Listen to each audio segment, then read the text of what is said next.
ବି ହେଇଛି। ଆପଣଙ୍କୁ ମୁଁ ସମୟରେ ୱାର୍ସିପ କରିବା ନିମନ୍ତେ ଡାକିବି। ପ୍ରଭୁ ଆଜି ଯାହାଙ୍କୁ ମନୋନୀତ କରିଛନ୍ତି, ଆଉ ମୁଁ ତାଙ୍କୁ ଗୋଟେ କଥା କହିବି ଯେ ଆମର ଯାହାଙ୍କ ପାଖରେ ବଡ ଲୋକିଆପଣ ଟୋଟାଲି ନାହିଁ। ସେ ଗୋଟେ ଶାନ୍ତ ସରଳ ଏବଂ ଅତି ପ୍ରଭୁ ପ୍ରିୟ ପ୍ରଭୁଙ୍କ ଦାସୀ ଆଜି ଆମମାନଙ୍କୁ ୱାର୍ସିପରେ ପଢେଇ ନେବା ନିମନ୍ତେ ମନୋନୀତ ହେଇଛନ୍ତି। ସେଇ ପ୍ରକାର ଦାସୀଙ୍କୁ ଆମେ ପାଇଛୁ। ମୁଁ ତାଙ୍କୁ ପ୍ରଭୁ ଯୀଶୁଙ୍କ ନାମରେ ଆହ୍ୱାନ କରେ। ସେ ବହୁତ ଶାନ୍ତ ଭାବେ ଏବଂ ସୁନ୍ଦର ଭାବେ ୱାର୍ସିପ କରିଥାନ୍ତି। ପ୍ରଭୁ ତାଙ୍କୁ ଅନୁଗ୍ରହ କରି ଆଜି ଆମମାନଙ୍କର ମଧ୍ୟରେ ୱାର୍ସିପ କରିବା ପାଇଁ ମନୋନୀତ କରିଛନ୍ତି। ତେଣୁ ମୁଁ ତାଙ୍କୁ ପ୍ରଭୁ ଯୀଶୁଙ୍କ ନାମରେ ଆହ୍ୱାନ କରେ। ସିଷ୍ଟର ନମସ୍କାର। ଆଜ୍ଞା ନମସ୍କାର। ଆଉ ବର୍ତ୍ତମାନ ଆପଣଙ୍କର ସମୟ, ଆପଣ ଆମମାନଙ୍କୁ ୱାର୍ସିପରେ ପଢେଇ ନିଅନ୍ତୁ। ଉପସ୍ଥିତ ପ୍ରତ୍ୟେକଙ୍କୁ ମୋର ନୂତନ ବର୍ଷର ଅଭିନନ୍ଦନ ଶୁଭେଚ୍ଛା। ଆଉ ପ୍ରତ୍ୟେକଙ୍କୁ ମୋର ଖ୍ରୀଷ୍ଟ ପ୍ରେମ ନମସ୍କାର। ପ୍ରେଜ୍ ଦ ଲର୍ଡ। ଆଉ ସର୍ବପ୍ରଥମେ ମୁଁ ପରମେଶ୍ୱରଙ୍କୁ ଧନ୍ୟବାଦ ଦେବାକୁ ଚାହେଁ, କାରଣ ପରମେଶ୍ୱରଙ୍କର ଅନୁଗ୍ରହ ଦୟା ହେତୁ ସେ ଆମମାନଙ୍କୁ ଏହି ନୂତନ ବର୍ଷଟି ଦେଖିବା ପାଇଁ ସୁଯୋଗ ଦେଇଛନ୍ତି। ତାଙ୍କରି ସାନ୍ନିଧ୍ୟ ମଧ୍ୟରେ ବସିବା ପାଇଁ ପ୍ରଭୁ ସୁଯୋଗ ଦେଇଥିବାରୁ ମୁଁ ପ୍ରଭୁଙ୍କୁ ଧନ୍ୟବାଦ ଦିଏ। ପୁଣି ମୋତେ ସେ ଆଜି ଆରାଧନା କରିବା ପାଇଁ ପ୍ରଭୁ ମନୋନୀତ କରିଥିବାରୁ ପ୍ରଭୁଙ୍କୁ ଧନ୍ୟବାଦ ଦେବା ସଙ୍ଗେ ସଙ୍ଗେ କର ସାର୍ଙ୍କୁ ମଧ୍ୟ ମୋର ହୃଦୟ ସହିତ ଧନ୍ୟବାଦ ଦିଏ, ସେ ମୋତେ ସୁଯୋଗ ଦେଇଥିବାରୁ। ଆସନ୍ତା ଆମେ ସମସ୍ତେ ପ୍ରଭୁଙ୍କ ଚରଣ ତଳେ ସମର୍ପିତ ହେବା। ଆଉ ପରୀକ୍ଷା ସାର୍ଙ୍କୁ ମଧ୍ୟ ମୋ ହୃଦୟ ସହିତ ଧନ୍ୟବାଦ ଦିଏ, ସେ ଅତି ସୁନ୍ଦର ଭାବରେ ମୋତେ ଆହ୍ୱାନ କରିଥିବାରୁ। ଆଉ ଆସନ୍ତା ଆମେ ସମସ୍ତେ ପ୍ରଭୁଙ୍କ ଚରଣ ତଳେ ସମର୍ପିତ ହେବା। ପ୍ରଥମେ ଗୋଟିଏ ଓଡ଼ିଆ ଗୀତ ଗାଇକି ପ୍ରଭୁଙ୍କର ପ୍ରଶଂସା କରୁଥିବା। ହାଲେଲୁୟା।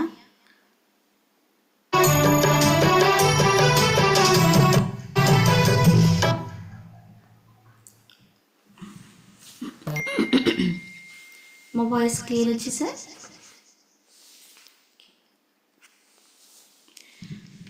ଆମେ ସମସ୍ତେ ଜାଣିଥିବା ଦୟାକରି ଦୟା କରିଛ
हाँ प्रभु तुम्हें आम को केते दया करछ केते अनुग्रह करछ केते प्रेम करछ तुमको धन्यवाद देवुछ प्रभु तुम स्तुति करछ कारण तुम्हें केवल तुम्हें ही सब प्रशंसा धन्यवाद पाइबार एकमात्र यज्ञवंत पवित्र सदा प्रभु अट सर म्यूजिक टे कौन बहुत ही जाइए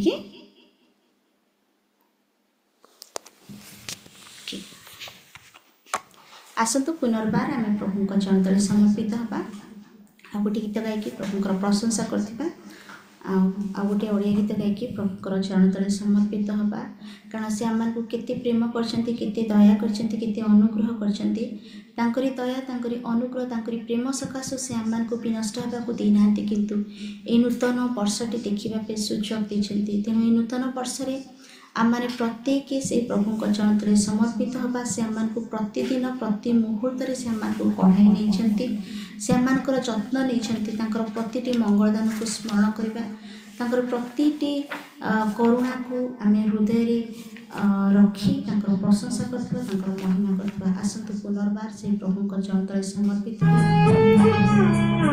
हिंदी आ गोटे ओडिया गीत गायकी प्रभुकर प्रशंसा कर समस्ते जानी गीतटी प्रभु तुम्हें मो सहाय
निद्रा जाए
प्रतिदिन प्रति प्रहर प्रभु तुम्हें आम जत्न नेउछ तुम्हें आम तत्व नेउछ बोली प्रभु एपर्यंत प्रभु तुम्हें आमको जीवित मानकर गोष्ठी स्थान देछ तुम्हें दया कर प्रभु तुम्हें अनुग्रह कर सदा सर्वदा आम जब तुम ठारे लगी रही तुम बंचबू प्रभु तुम प्रति मंगलदान को स्मरण करने तुम प्रति दया को परमेश्वर आम स्मरण कर तुमको धन्यवाद देवछु।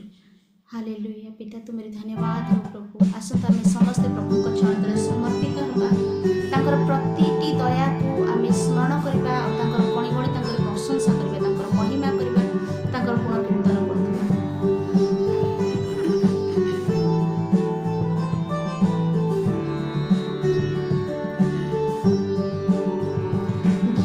कीर्तन स्तुति करो बेसुमार तेरे दानों के लिए घिन घिन के स्तुति करो बेसुमार तेरे दानों के लिए अब तक तूने संभाला मुझे अपनी बाहों में लिए हुए अब तक तूने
तेरी स्तुति हो, तेरी महिमा हो परमेश्वर पिता।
Yes, Lord. तुम्हारी धन्यवाद करूँ तुम्हारी स्तुति करुँच परमेश्वर कारण तुम्हें मोर जत्न नहीं आज तुम्हें मोर तत्व नहीं आज प्रभु तुम्हारी स्तुति तुम्हारी धन्यवाद हो प्रभु ये नूतन वर्ष में प्रभु तुम्हारी पाद तले आसवा दिल हे पवित्र सदा प्रभु ये नूतन वर्षटी आम प्रत्येक निमंते अज्ञात अटे प्रभु किंतु तुम्हें आमर साहाय्यकर्ता अट तुम्हें आम रक्षाकर्ता जीवंत सदा प्रभु अट प्रभु तुम पाद तले आम समस्ते शरण नेउछु प्रभु तुम्हें आम संगे संगे गमनागमन कर तुम्हें आम को शक्तियुक्त कर प्रभु ये अज्ञात वर्ष आम जपरी तुम ठारे लागी रहिबु तुमर पाई बंचिबु प्रभु तुम निमंते वृद्धि पाइबु तुम्हें से साहाय्य प्रदान कर प्रभु अनेक हाँ परमेश्वर विपद रही अनेक समस्या रही अनेक प्रकार घात प्रतिघात रही किंतु तुम्हें जदि प्रभु आम संगे रहीच ताले कौन प्रकार प्रभु आम विचलित हबु ना आसतु आम समस्ते प्रभु चरण तले निज निज को समर्पण करवा कारण से रक्षाकर्ता से उद्धारकर्ता जीवित पिता अटंती आम समस्ते नतमस्तक प्रणाम करवा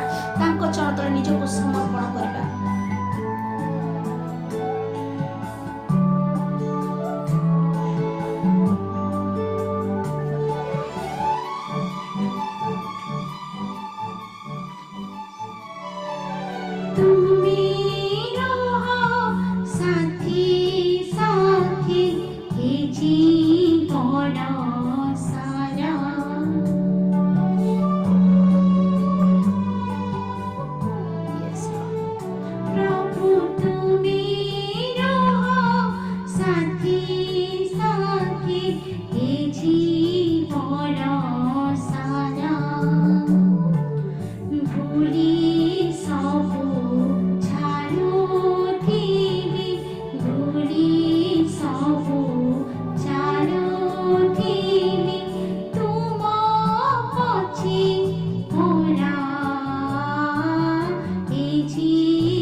सब किछि भूली जाए तुमरी से शांति को तुमर से प्रेम को अनुभव करी तुमरी पथरे चलिबा को परिबो तुमे सेते साहाय्य प्रदान करो पिता।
समर्पित होछु प्रभु नूतन वर्ष रे नुआ ज्ञान नुआ अभिषेक नुआ आशीर्वाद रे परिपूर्ण कर प्रभु नुआ उद्दीपनार सहित तुमरी पाद तले लागी रहबा पे तुमरी प्रशंसा करिया पे तुमरी महिमा करिया पे तुमरी गुण कीर्तन करिया पे प्रभु तुमे आमान को प्रत्येक को आशीर्वाद कर परमेश्वर पिता तुमरी आशीर्वाद तुमरी अनुग्रह तुमरी दया रे प्रभु प्रत्येक को परिपूर्ण कर कारण तुमे जे सर्वशक्तिमान जीवंत सदा प्रभु हट प्रभु धन्यवाद देवछि प्रभु को तुमरी चंतले आसीबा पे सहायता कर प्रभु तुमे परमेश्वर मो परि दिन तुली अच्छे को तुमरी पाद तले आसी तुमरी गौरव प्रशंसा करिया पे तेरा धन्यवाद देवछि प्रभु मैं विश्वास करूछि पिता तुमे निश्चित भाव रे प्रभु तुमे प्रत्येक हृदय को स्पर्श करियछ तुमरी उपस्थिति तुमे भरि दैछ बोली तुमको धन्यवाद देवछि आगामी समय तुम चरण तले समर्पण करूछि प्रभु तुमरी जे दास को तुमे मनोनीत करियछ तुमे तांको हचा लुच्चा तांकर मुख दे प्रभु तुमे प्रकाशमान हो प्रत्येक आत्मिक कर्ण को तुमे खोली दियो प्रत्येक हृदय को तुमे खोली दियो प्रभु आमे जे प्रत्येक तुमरी वाक्य को सुनी पारिबो बुझी पारिबो तदनुसार चलिबा को पारिबो तुमे सेते पे सहायता प्रदान कर धन्यवाद देवछि पिता तुमे मोर प्रार्थना सुनछ आराधना को ग्रहण करछ कोटि कोटि धन्यवाद देइ छोट प्रार्थना त्राणकर्ता अत्यंत दयालु प्रेमिक प्रिय प्रभु जी सपांको मत नाम मागोछि पिता आमीन आमीन आमीन आमीन आमीन आमीन प्रेज द लॉर्ड हालेलुया प्रभु आमन गति प्रभात रे ଅତି ସୁନ୍ଦର ବର୍ଷିପ କରିବା ପାଇଁ ସିଷ୍ଟମକୁ ବ୍ୟବହାର କରିଛନ୍ତି। ଆସନ୍ତୁ ଉଚ୍ଚ କରତାଳ ଦେଇକି ଆମେ ପ୍ରଭୁଙ୍କର କରିବା ପରେ ସିଷ୍ଟମକୁ ଉତ୍ସାହିତ କଲେ। ତା ସହିତ ଆଉ ଥରେ ଆଉ ଗୋଟେ କରତାଳି ପାଇଁ ମୁଁ ସମସ୍ତଙ୍କୁ ଅନୁରୋଧ କରିବି ଯେ ପ୍ରଭୁ ତାଙ୍କର ଗୌରବ କରିବା ପାଇଁ, ତାଙ୍କର ୱାର୍ସିପ କରିବା ପାଇଁ ଏକ ସାଉଣ୍ଡ ସିଷ୍ଟମ ମାଧ୍ୟମରେ, ମ୍ୟୁଜିକ ସିଷ୍ଟମ ମାଧ୍ୟମରେ ସେ ପ୍ରଭୁଙ୍କର ଗୌରବ କରୁଛନ୍ତି। ଆସନ୍ତୁ ଆଉ ଗୋଟେ ଉଚ୍ଚ କରତାଳ ଦେଇକି ପ୍ରଭୁଙ୍କୁ ଆମେ ଗୌରବ ଦେବୁ। ତାଙ୍କର ଖାଲି ୱାର୍ସିପ ପାଇଁ ସେ ସାଉଣ୍ଡ ସିଷ୍ଟମକୁ ବ୍ୟବହାର କରୁଛନ୍ତି, ମ୍ୟୁଜିକ ସିଷ୍ଟମ ବ୍ୟବହାର କରୁଛନ୍ତି। ପ୍ରଭୁ ତାଙ୍କୁ ବହୁଳ ବହୁଳ ଭାବେ ଆଶୀର୍ବାଦ କରନ୍ତୁ। ଆମେ ତାଙ୍କୁ ଦେଖୁଥିଲୁ ଯେ ପ୍ରଥମେ ସେ ମୁଁ କହୁଥିଲି, ଆଉ ପ୍ରଥମେ ଯୋଉଟା କହୁଥିଲେ ସେଇ ପ୍ରକାର ଦୟା ପରେ ଦୟା, ପ୍ରଭୁଙ୍କର ଦୟାରୁ ତାଙ୍କୁ ଆମେ କିଛି ପାଇଛୁ, ତାଙ୍କର କ୍ଷମାରୁ ଆମେ ସବୁ ଲଭିଛୁ। ଆଉ ସେ ଆମକୁ ଦିନ ପରେ ଦିନ, ବର୍ଷ ପରେ ବର୍ଷ ପଢେଇ ନଉଛନ୍ତି। କାହିଁକି? ସେ ହଉଛି ଆମମାନଙ୍କ ପ୍ରତିପାଳକ। ଯୋଉ ଗୀତ ଯାକ ସିଲେକ୍ସନ କରିଥିଲେ ଆଉ ଯେମିତି ଗାଉଥିଲେ, ହୃଦୟ ସ୍ପର୍ଶୀ ଏବଂ ଭାବ ପୂର୍ଣ୍ଣ ଗୀତ ସବୁ। ଆଉ ସେ ଶେଷରେ ମାଗିଲେ, ପ୍ରଭୁ ତୁମେ ଆମ ସହିତ ସବୁବେଳେ ରୁହ। ବହୁତ ସୁନ୍ଦର ସେ ଯେ ଚାରିଟା ଗୀତ ଗାଇଥିଲେ, ସେ ଭାବ ଯେମିତି ହୃଦୟ ସ୍ପର୍ଶୀ। ଆଉ ସେଥିପାଇଁ ଭଉଣୀକୁ ମୋ ତରଫରୁ ମୁଁ ବହୁତ ବହୁତ କୃତଜ୍ଞତା ଜ୍ଞାପନ କରେ। ପ୍ରଭୁ ଏଇ ପ୍ରକାର ତାଙ୍କୁ ବ୍ୟବହାର କରନ୍ତୁ, ଆଶୀର୍ବାଦ କରନ୍ତୁ, ଆଉ ଅନୁଗ୍ରହରେ ବଢେଇ ନିଅନ୍ତୁ। ଆଉ ଏ ସମୟରେ ଭଉଣୀଙ୍କ ପାଇଁ ସର୍ଟଲି ପ୍ରାର୍ଥନା କରିବେ। ଆମମାନଙ୍କ ମଧ୍ୟରେ ରବର୍ଟ ଯାକୁବ ଭାଇ ଅଛନ୍ତି, ମୁଁ ତାଙ୍କୁ ଅନୁରୋଧ କରିବି। ତାଙ୍କର କମେଣ୍ଟ ଯାକ ମୁଁ ପଢୁଥିଲେ, ହାୟ ମତେ ଖୁସି ଲାଗୁଥିଲା। ଅବଶ୍ୟ ମୋର ମୋବାଇଲ ଟିକେ ଅସୁବିଧା ଅଛି, ସାଙ୍ଗେ ସାଙ୍ଗେ ଢୋଟା ସବୁ ପଳେଇ ଆସୁଛି, ମୁଁ ତେଣୁ ଲେଖି ପାରୁନଥିଲି। ଆଉ କିନ୍ତୁ ଆମ ରବର୍ଟ ଭାଇ ଆଉ ଜୀବନ ମଣ୍ଡଳୀର ଜଣେ ଭାଇ, ସେ ସବୁ କମେଣ୍ଟ ଲେଖୁଥିଲେ, ଅତି ବଢିଆ ଲେଖୁଥିଲେ, ଖୁସି ହଉଥିଲେ। ଯାହା ହଉ ପ୍ରଭୁ ସେମାନଙ୍କ ହୃଦୟରେ ସ୍ପର୍ଶ କରୁଛି ହୃଦୟକୁ। ଏ ସମୟ ରବର୍ଟ ଭାଇ ସର୍ଟଲି ପ୍ରାର୍ଥନା କରନ୍ତୁ ସିଷ୍ଟରଙ୍କ ନିମନ୍ତେ, ତାପରେ ଆମେ ବାକ୍ୟ ମଧ୍ୟକୁ ଯିବା। ସମସ୍ତଙ୍କୁ ପ୍ରାଇଜ ଦ ଲର୍ଡ। ପ୍ରଭୁଙ୍କୁ ଧନ୍ୟବାଦ ହଉ। ପ୍ରାତଃ କାଳରେ ଉଠୁ ଉଠୁ ଗୋଟେ ଏଇପରି ସୁଯୋଗ ଆମେ ପାଇଲୁ ପ୍ରଭୁଙ୍କର ନିକଟବର୍ତ୍ତୀ ହେବା ପାଇଁ, ପ୍ରଭୁଙ୍କର ଦାସୀଙ୍କ ଦ୍ୱାରା। ଆସନ୍ତୁ ଆମେ ତାଙ୍କୁ କେବଳ ତାଙ୍କୁ ସ୍ମରଣ କରି, ତାଙ୍କୁ ପ୍ରଭୁଙ୍କ ହାତରେ ସମର୍ପଣ କରି ଆଜିର ଏ ଦିନଟି ଆରମ୍ଭ କରିବା ପ୍ରାର୍ଥନାରେ। ସ୍ୱର୍ଗୀୟ ପିତା, ଆମେ ତୁମର ଧନ୍ୟବାଦ କରୁଅଛୁ ବାପା।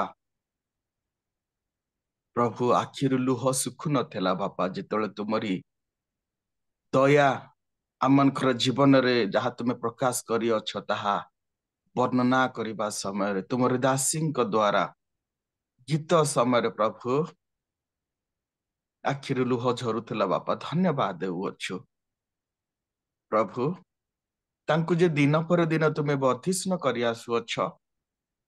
ଗତ ବର୍ଷ ହୁଏତ ଏହିପରି ଜାନୁଆରୀ ମାସ 2024 ସମୟରେ ପ୍ରଭୁ ତାଙ୍କରି ଗୀତ ନର୍ମାଲ ଥିଲା ପ୍ରଭୁ, କିନ୍ତୁ ଆଜିର ଏଇ ଜାନୁଆରୀ 25ରେ ଆହୁରି କେତେ ସୁନ୍ଦର କଣ୍ଠ ଏବଂ ସୁନ୍ଦର ହାଇ ପିଚ୍ ତଥା ପ୍ରପର ରିଦମ, ଏବଂ ପ୍ରଭୁ ଯୀଶୁ ସକାଳ ସକାଳ ସମୟରେ ଏତେ ଉତ୍ତମ କଣ୍ଠରେ ଗାଇବାର ଅନୁଗ୍ରହ ପ୍ରଦାନ କରିଅଛ ଯୀଶୁ। ହାଲେଲୁୟା। ତାହା କେବଳ ଦୟା, ତାହା ହିଁ ଦୟା ପ୍ରଭୁ। ତୁମର ନିମନ୍ତେ ଯଦି ଆମେ କିଛି କରିବାର ସୁଯୋଗ ପାଇଅଛୁ, ଆମମାନଙ୍କର ଜୀବନରେ ଯଦି କିଛି ନୂତନ ପାହାଚ ଆମେ ଚଢି ପାରିଅଛୁ, ତାହା ହିଁ ଦୟା ପ୍ରଭୁ। ତୁମେ ତାଙ୍କୁ ଆହୁରି ଶିଖାଅ ପ୍ରଭୁ ଯୀଶୁ।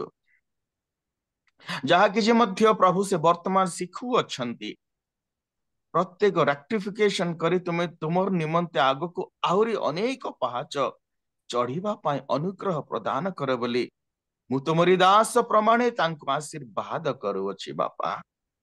ତାଙ୍କର ନମ୍ର ଗୁଣ ଯୋଗୁଁ ମୁଁ ତୁମର ଧନ୍ୟବାଦ ଦେଉଅଛି। ମୁଁ ତୁମ କଣ୍ଠ ପାଇଁ ଧନ୍ୟବାଦ ଦେଉଅଛି। ପ୍ରତ୍ୟେକ ସମୟରେ ମଧ୍ୟ ଯେତେବେଳେ ବି ମଧ୍ୟ ମୁଁ ତାଙ୍କରି ନାମ ଦେଖେ, ପ୍ରତି ଜାଗାରେ ମୁଁ ଜଏନ କରିଥାଏ ତାଙ୍କ ଦ୍ୱାରା ଶୁଣିବା ପାଇଁ, ଗୀତଟି ଶୁଣିବା ପାଇଁ। ଆଜି ଧନ୍ୟବାଦ ଦେଉଅଛି ପ୍ରଭୁ ସେ ଭଉଣୀଙ୍କୁ ତୁମରି ଅନୁଗ୍ରହ କରି ତାଙ୍କ ଦ୍ୱାରା ଆମମାନଙ୍କୁ ଏକ ସୁନ୍ଦର ଆରାଧନା କରିବାର ସୁଯୋଗ ଦେଲ। ତାଙ୍କରି ପରିବାରକୁ ଆଶୀର୍ବାଦ କର, ତାଙ୍କର ଭବିଷ୍ୟତକୁ ଆଶୀର୍ବାଦ କର।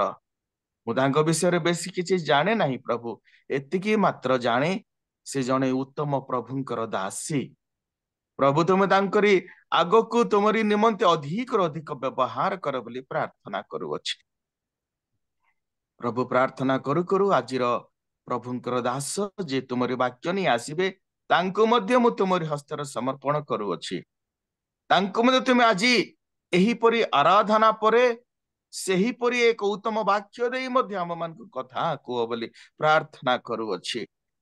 ସେ ମଧ୍ୟ ଯେପରି ପବିତ୍ର ଆତ୍ମାଙ୍କର ଚାଳନାରେ ଚାଳିତ ହେବେ, ପବିତ୍ର ଆତ୍ମାଙ୍କର ଇଙ୍ଗିତରେ ପ୍ରଭୁ ତୁମେ ତାଙ୍କୁ ହଜାଅ ଲୁଚା ଏବଂ ତୁମ ନିମନ୍ତେ ବ୍ୟବହାର କର ବୋଲି ମୁଁ ପ୍ରାର୍ଥନା କରୁଅଛି। ପିତା, ହେ ପ୍ରଭୁ, ପ୍ରମୋଦ ଆଜ୍ଞାଙ୍କୁ ମଧ୍ୟ ତୁମରି ହସ୍ତରେ ଦେଉଅଛି। ହୁଏତ ପ୍ରଭୁ ଏହି ଦୁଇ ଜଣଙ୍କୁ ଆଜିର ଆରାଧନାକାରୀ ଏବଂ ପ୍ରମୋଦ ଆଜ୍ଞାଙ୍କୁ ଦେଖିଲେ ଉଭୟ ଅତି ନମ୍ର ବ୍ୟକ୍ତି ଆମ ମାନଙ୍କ ମଧ୍ୟରେ ଅଛନ୍ତି। ପ୍ରଭୁ, ଗତ ଦିନ ମାନଙ୍କର ମଧ୍ୟ ପ୍ରଭୁ ଯୀଶୁ ତାଙ୍କର ଶରୀର ଅସୁସ୍ଥ ଥିଲା, ମେଡିସିନ ଖାଇ ଯୋଉ ପ୍ରକାର ରିଏକ୍ସନ ହେଇଯାଇଥିଲା ବୋଲି ସେ ସାକ୍ଷ୍ୟ ଦେଉଥିଲେ, ତୁମେ ତାଙ୍କୁ ସମ୍ପୂର୍ଣ୍ଣ ଆରୋଗ୍ୟ କରି ଆଜି ଚଞ୍ଚଳ କରିଅଛ। ଧନ୍ୟବାଦ ଯୀଶୁ। ଆରମ୍ଭରୁ ଶେଷ ପର୍ଯ୍ୟନ୍ତ ତୁମେ ରୁହ, ପ୍ରାର୍ଥନା ଶୁଣିଅଛ। ଏକ ଉତ୍ତମ ପରିବେଶ ମଧ୍ୟରେ, ଆତ୍ମିକ ପରିବେଶ ମଧ୍ୟ ରଖିଅଛ। ଏହିପରି ପରିବେଶରେ ଆମ ଦିନ ସାରା ଚାଳନା ଦିଅ, ଆଶୀର୍ବାଦ କର ବୋଲି ଧନ୍ୟବାଦ ପ୍ରିୟ ଯୀଶୁଙ୍କ ନାମରେ ମାଗିଲୁ, ଆମେନ୍। ଆମିନ୍ ଆମିନ୍ ଆମିନ୍। ବିଶେଷ ବିଶେଷ ଧନ୍ୟବାଦ ରବର୍ଟ ଭାଇ, ଅତି ସୁନ୍ଦର ଭାବେ ବୋଝଗ୍ରସ୍ତର ସହିତ ସମସ୍ତ ବିଷୟ ନେଇ ପ୍ରାର୍ଥନା କରିଥିଲେ, ସିଷ୍ଟରଙ୍କ ନିମନ୍ତେ, ମୋ ପାଇଁ, ବକ୍ତାଙ୍କ ନିମନ୍ତେ। ତେଣୁ ପ୍ରଭୁ ଆପଣଙ୍କୁ ବିଶେଷ ବିଶେଷ ଆଶୀର୍ବାଦ କରନ୍ତୁ। ଏ ସମୟରେ ଆମମାନେ ବାକ୍ୟ ଶୁଣିବାକୁ ଯିବା। ପ୍ରଭୁ ଆଜି ଯାହାକୁ ମନୋନୀତ କରିଛନ୍ତି ଆମ ପଡିଶା ଗାଁର, ଆଉ ପ୍ରଭୁ ତାଙ୍କୁ ବହୁଳ ଆଶୀର୍ବାଦ କରି ଏକ ବଡ ମଣ୍ଡଳୀର ପାଳକ ଭାବେ କାର୍ଯ୍ୟ କରିବା ପାଇଁ ସୁଯୋଗ ଦେଇଛନ୍ତି। ଯାହାଙ୍କର ବାକ୍ୟ ସବୁବେଳେ ନିଗୁଢ ଥାଏ, ନିଗୁଢ ତତ୍ତ୍ୱ ସେ ପ୍ରକାଶ କରନ୍ତି। ମୁଁ ସବୁବେଳେ କହେ, ଯେତେବେଳେ ସେ ବାକ୍ୟ କହିବେ ତାଙ୍କୁ ଗୋଟେ ଦିନ ପାଇଁ, ଗୋଟେ ପିରିୟଡ ପାଇଁ ନାହିଁ, ତାଙ୍କୁ 2 ପିରିୟଡ ଦିଆଯାଉ। ମୁଁ ସବୁବେଳେ ସେ ଅନୁରୋଧ ମୋ ଥାଏ। ଆଉ ସେଇ ପ୍ରକାର ଦାସଙ୍କୁ ମୁଁ ଆହ୍ୱାନ କରିବା ନିମନ୍ତେ ମତେ ଗୋଟେ ସୁନ୍ଦର ସୁଯୋଗ ପାଇଲି। ବୋଧେ ମୁଁ ଏଇଟା ପ୍ରଥମ ଥର ତାଙ୍କୁ ଆହ୍ୱାନ କରୁଛି, ମୋ ସୁଯୋଗ ପାଇନଥିଲି ପରେ ଲାଗୁଛି, ନା ମୁଁ କେବେ କରିଛି ମୋର ସ୍ମରଣରେ ଆସୁନି। କିନ୍ତୁ ପ୍ରଭୁ ସେଇ ପ୍ରକାର ଦାସଙ୍କୁ ଆମମାନଙ୍କ ସମ୍ମୁଖକୁ ଆଣିଛନ୍ତି, ଯିଏକି ଏକ ନମ୍ର ସ୍ୱଭାବ, ତାଙ୍କର ମିଷ୍ଟ ଭାଷୀ, ତାଙ୍କର ସବୁବେଳେ ବାକ୍ୟ ତରବରିଆ ନାହିଁ କି ସ୍ଲୋଲି ନାହିଁ, ନର୍ମାଲ ସବୁବେଳେ ଭାଷା ବ୍ୟବହାର କରିକି ଏକ ସୁନ୍ଦର ଭାଷୀ, ତାକୁ ଏ ପ୍ରକାର ସୁନ୍ଦର ଗଢରେ, ସେ ସୁନ୍ଦର ତାର ଭାଷା ଯେମିତି, ତାର କଥା ଯେମିତି ସୁନ୍ଦର, ତାକୁ ସେଇ ପ୍ରକାର ପ୍ରଭୁ ସୁନ୍ଦର ଗଢରେ ନେଇକି ପାଳକ କାର୍ଯ୍ୟ କରିବା ପାଇଁ ସୁଯୋଗ ଦେଇଛନ୍ତି। ତେଣୁ ଆସନ୍ତୁ ଉଚ୍ଚ କରତଳା ଦେଇକି ତାଙ୍କୁ ଆହ୍ୱାନ କରିବା। ଆଉ ପ୍ରଭୁଙ୍କ ଦାସଙ୍କୁ ଯେତେବେଳେ ସେ ସମ୍ମୁଖକୁ ଆସିବେ, ଉଚ୍ଚ କରତାଳ ଦେଇକି ସମସ୍ତେ ପ୍ରଭୁଙ୍କର ଗୌରବ ନିମନ୍ତେ ସ୍ୱାଗତ କରିବା। ମୋର ମଝିରେ ମଝିରେ ଟିକେ ଡିଷ୍ଟର୍ବାନ୍ସ ହଉଛି, ମୋର ଆଡଭର୍ଟାଇଜ ପଳେଇ ଆସୁଛି, ତେଣୁ ମୋର ଭିଡିଓ ଅଫ୍ ହେଇଯାଉଛି, ମୁଁ ସେଥିପାଇଁ କ୍ଷମା ପ୍ରାର୍ଥୀ। ଆଉ ଆସନ୍ତୁ ଆଜ୍ଞା, ନମସ୍କାର। ବର୍ତ୍ତମାନ ଆପଣଙ୍କର ସମୟ, ଆପଣ ବାକ୍ୟ ପରିବେଷଣ କରନ୍ତୁ। Thank you. ଶୁଭା ଯାଉଛି କି? ୟେସ୍ ଆଜ୍ଞା, ଶୁଭା ଯାଉଛି। ପ୍ରଭୁଙ୍କ ମହାନାମର ଧନ୍ୟ ହେଉ। ପ୍ରଭୁ ଆମମାନଙ୍କୁ ଅନୁଗ୍ରହ କଲେ, ସୁନ୍ଦର ସମୟ ଦେଲେ। ଆଉ ଏହି ସମୟରେ ମୁଁ ପ୍ରଭୁଙ୍କ ନାମକୁ ଧନ୍ୟବାଦ ଦେବା ସଙ୍ଗେ ସଙ୍ଗେ ପରିଛା ଭାଇଙ୍କୁ ମଧ୍ୟ ଧନ୍ୟବାଦ ଦିଏ। ସେ ଅତି ସୁନ୍ଦର ଭାବରେ ମୋତେ ସ୍ୱାଗତ କରିଛନ୍ତି। ଏଣୁ ପ୍ରଭୁ ତାଙ୍କୁ, ତାଙ୍କର ପରିବାରକୁ ମଧ୍ୟ ଆଶୀର୍ବାଦ କରନ୍ତୁ। ଆଉ ବିଶେଷ ଭାବରେ ଗତକାଲି ମୁଁ ଗୋଟେ ପରିବାର ମଧ୍ୟରେ ଥିଲି ସନ୍ଧ୍ୟାରେ, ଆଉ ଆମର କର ଭାଇ ମୋତେ ଫୋନ କଲେ ଯେ ଆପଣ କାଲିକି ବାକ୍ୟ ଦିଅନ୍ତୁ। ଏଠି ବହୁତ ଥଣ୍ଡା, ଆଉ ମୁଁ ଟିକେ ଉଠିବାଟା ଟିକେ କଷ୍ଟ ହେଉଥିଲା।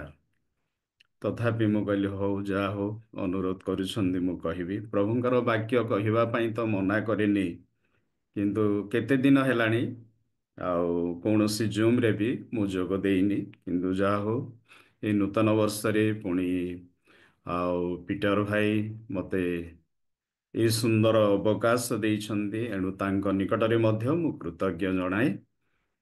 ପୁଣି ଧନ୍ୟବାଦ ଦିଏ ଯେ ଆଜି ଉଡୁ ଭଉଣୀ ଅତି ସୁନ୍ଦର ଭାବରେ, ପ୍ରକୃତରେ ବହୁତ ସୁନ୍ଦର ଭାବରେ ସେ ୱାର୍ସିପ୍ କରି ଆମମାନଙ୍କୁ ଆଗେଇ ନେଇଛନ୍ତି। ଏଣୁ ପ୍ରଭୁ ତାଙ୍କୁ ମଧ୍ୟ ବହୁଳ ଭାବରେ ଆଶୀର୍ବାଦ କରନ୍ତୁ ଏବଂ ବ୍ୟବହାର କରନ୍ତୁ। ଆଉ ମୁଁ ଗୋଟେ ଅଲଗା ପ୍ରସଙ୍ଗ କରିବି ବୋଲି ଭାବୁଥିଲି ପ୍ରଥମ ମାସ ପ୍ରଥମ ବର୍ଷ ଉପରେ, କିନ୍ତୁ ଯେତେବେଳେ ସେ ୱାର୍ସିପ୍ରେ ଅତି ସୁନ୍ଦର ଗୀତ ସବୁ ଗାଉଥିଲେ, ପ୍ରଭୁ ଆମ ସହିତରେ ହୁଅନ୍ତୁ, ପ୍ରଭୁ ଯଦି ଆମ ସହିତରେ ହେବେନି ତେବେ କୌଣସି ଲାଭ ନାହିଁ। ପ୍ରଭୁ ଯଦି ଆମ ସହିତରେ ହେବେ କେବେ ହେଲେ ବି ଆମ ଆଖିରୁ ଅଶ୍ରୁ ଝରିବନି। ଆଉ ବହୁତ ଭାବପୂର୍ଣ୍ଣ ଗୀତ, ଆଉ ପ୍ରଭୁ ଗୀତ ମାଧ୍ୟମରେ ଆମମାନଙ୍କୁ ଅତି ସୁନ୍ଦର ଭାବରେ ସେ ଆଗେଇ ନେଇଛନ୍ତି। ପ୍ରଭୁ ତାଙ୍କୁ ମଧ୍ୟ ବହୁଳ ଭାବରେ ଆଶୀର୍ବାଦ କରନ୍ତୁ। ଏବଂ ଆମର ଛିଞ୍ଚାଣି ଭାଇ ସେ ମଧ୍ୟ ଅତି ସୁନ୍ଦର ଭାବରେ ପ୍ରାର୍ଥନା କରିଛନ୍ତି। ଆଉ ଅତି ଗୁରୁତ୍ୱପୂର୍ଣ୍ଣ ପ୍ରାର୍ଥନା, ତାଙ୍କର ପ୍ରାର୍ଥନା ମଧ୍ୟ ଆଉ ଆଜିର ୱାର୍ସିପ୍ ସହିତ ଜଡ଼ିତ। ପ୍ରଭୁ ଆମ ସହିତରେ ହୁଅନ୍ତୁ। ଏଣୁ ଆଜି ମୁଁ ପ୍ରଭୁଙ୍କ ବାକ୍ୟରୁ ତାହା ହିଁ କହିବି। ମାନେ ଏଇ ୱାର୍ସିପ୍କୁ ନେଇ ଏଇ ଅଳ୍ପ 5 ମିନିଟ୍ ଭିତରେ ମୋର ପ୍ରସଙ୍ଗକୁ ମୁଁ ଚେଞ୍ଜ କଲି। ଆଉ ଆମମାନେ ସମସ୍ତେ ପ୍ରଭୁଙ୍କର ଦାସମାନେ, ଆମେ ଯେତେ ଜଣ ଏଠି ବସିଛୁ ଆମମାନେ ସମସ୍ତେ ପ୍ରଭୁଙ୍କର ଦାସମାନେ। ବେଳେବେଳେ ମୋତେ ଆପଣମାନଙ୍କୁ ଶିକ୍ଷା ଦେବା ପାଇଁ ଇଚ୍ଛା ଲାଗେନି, କାରଣ ଆମମାନେ ସମସ୍ତେ ପ୍ରଭୁଙ୍କୁ ଜାଣିଥିବା ବ୍ୟକ୍ତିମାନେ। ପ୍ରଭୁ ଆମମାନଙ୍କୁ ମନୋନୀତ କରିଛନ୍ତି। ଆମମାନେ ଅନେକ ପାଳକ ଶ୍ରେଣୀର ଲୋକମାନେ, ମଣ୍ଡଳୀର ଆଉ ଦିକନ ମାନେ ଆମମାନଙ୍କ ମଧ୍ୟରେ, ଆଉ ମାର୍ଲବାରୁ ଦିକନ ଜେନା ନନା ଅଛନ୍ତି। ମାନେ ସେ ମଧ୍ୟ ମୁଁ ଶୁଣେ ତାଙ୍କର ବାକ୍ୟ, ମାନେ ଲାଇଭ୍ ନହେଲେ ବି ମୁଁ ଟିଭି ମାନେ ୟୁଟ୍ୟୁବରେ ବି ତାଙ୍କର ବାକ୍ୟ ଶୁଣେ। ବହୁତ ମାନେ ଅତି ସୁନ୍ଦର ଭାବରେ ଆଉ ସେ ମଧ୍ୟ ପ୍ରଚାର କରନ୍ତି। ଆମେ ଅନେକ ସମୟରେ ଫୋନରେ କଥାବାର୍ତ୍ତା କରୁ, ବାକ୍ୟ ବିଷୟରେ ବି ଆଲୋଚନା କରୁ, କିନ୍ତୁ ପ୍ରଭୁ ଆହୁରି ଅଧିକ ତାଙ୍କୁ ବ୍ୟବହାର କରୁଛନ୍ତି। ତେବେ ଯେଉଁମାନଙ୍କୁ ପ୍ରଭୁ ମନୋନୀତ କରିଛନ୍ତି, ବାକ୍ୟ ଜ୍ଞାନରେ ପରିପୂର୍ଣ୍ଣ କରିଛନ୍ତି, ବେଳେବେଳେ ମୁଁ ଭାବେ ସେମାନଙ୍କ ନିକଟରେ ମୁଁ କ'ଣ ପ୍ରଚାର କରିବି, କ'ଣ କହିବି। ତେବେ ଯାହା ହଉ ଆମମାନେ ପ୍ରଭୁଙ୍କର ବାକ୍ୟରୁ ଚିନ୍ତା କରିବା। ଆଜିର ପ୍ରସଙ୍ଗ ଆମମାନେ ଗତ ଦିନରେ ବି ଶୁଣିଛୁ, ବୋଧେ ଶୁଣିଥିବା, ଇମାନୁଏଲ। ଇମାନୁଏଲର ଅର୍ଥ ଆମମାନଙ୍କ ସହିତ ଈଶ୍ୱର। ଏଣୁ ଉଡୁ ଭଉଣୀ ଯେଉଁ ଗୀତ ଗାଉଥିଲେ, ପ୍ରଭୁ ତୁମେ ମୋ ସହାୟ, ମୋ ପ୍ରତିପାଳକ।